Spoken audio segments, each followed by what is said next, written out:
இன்னைக்கு ஈவினிங் என் ஆஃபீஸ் வந்து பிக்கப் பண்ணிக்க முடியுமா? உங்ககிட்ட கொஞ்சம் பேசணும். ஆ ஷியோருங்க வரேன். இல்ல வேலை இருக்குன்னா அதெல்லாம் விட்டுட்டுலாம் வர வேணாம். ஏங்க நான் தான் வரேன்னு சொல்லிட்டேனேங்க.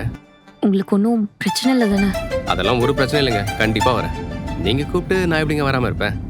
கரெக்டா ஆஃபீஸ் விடுற நேரம் நான் அங்க இருப்பேன். ஓகேங்க. ஆ சரிங்க, ஓகேங்க. அப்புறம் நம்ம என்ன பேசிட்டு இருந்தோம்? ஹலோ, கல்யாண விஷயம் பேசிட்டு இருந்தோம்.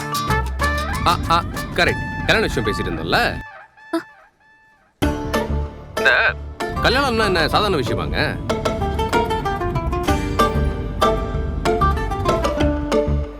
இது பொண்ணு கூட கேவலமா கடலை, இதெல்லாம் திருந்தவே திருந்தாது.